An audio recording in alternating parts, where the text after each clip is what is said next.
Welcome to our channel. Today we're diving into the world of chess with some winning tactics and strategies that can help you dominate the board. You know, a lot of people think chess is all about memorization, just openings and stuff. But honestly, it's way more about understanding the why behind each move. It's like a conversation, only you're using pieces instead of words. So whether you're a complete beginner or you've been playing for a bit and want to step up your game, this video is for you. Let's get started. Alright, let's talk about the center, the four squares in the middle of the board. It's like prime real estate in chess. You want to control it like desperately. Why? Because from the center, your pieces are a lot more flexible. They can go to more squares, attack more stuff. It's like having more options, more possibilities. Think about it like this. A knight on the edge of the board, limited options, kinda sad. But a knight in the center, that's a different story. It can jump to 8 different squares. That's power, my friends. And it's not just knights. Your queen, your bishops, they all benefit from being centrally located. They control more territory, put more pressure on your opponent. It's like they're breathing down their neck, and nobody likes that, right? Now, controlling the center doesn't mean you just dump all your pieces there. That's chaos, not strategy. You have to do it strategically, develop your pieces in a way that supports your control. Sometimes you'll control the center with pawns, sometimes with pieces. It depends on the opening on your opponent's moves, but always keep that center in mind. It's your key to a strong position, and a strong position is your key to winning. Okay, so you've got the center somewhat under control, now what? Well, you don't want your other pieces just chilling in their starting positions, right? It's time to develop them, get them off the back rank and into the action.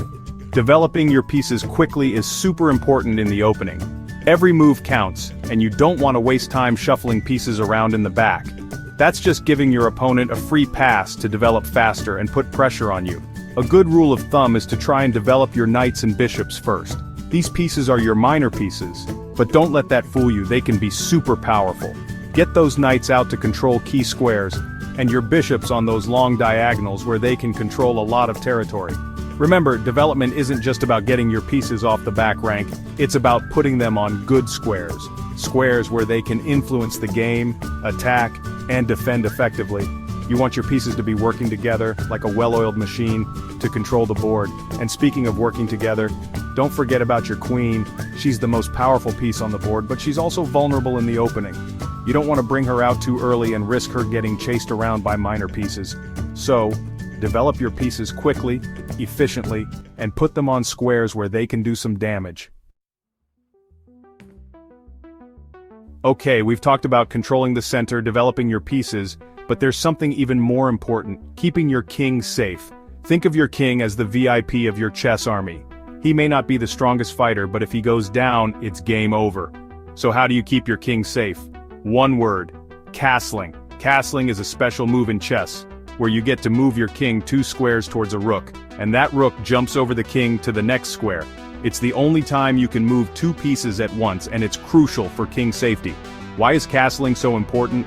Well, for starters, it gets your king off that open file in the center, where he's vulnerable to attacks. Remember all that talk about controlling the center?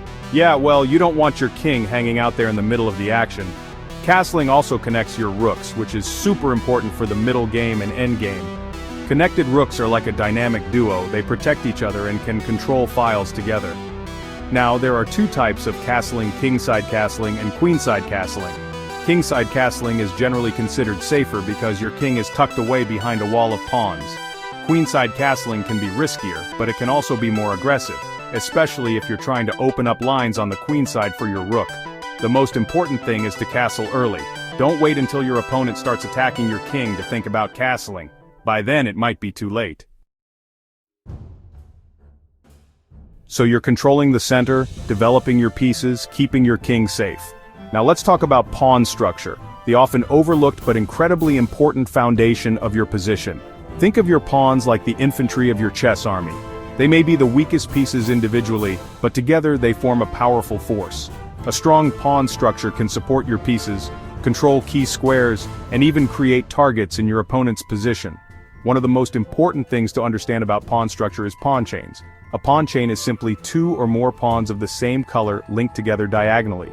Pawn chains are strong because they control squares and restrict your opponent's pieces. But pawn chains also have weaknesses. The pawn at the end of the chain is called the base pawn, and it's the weakest point of the chain.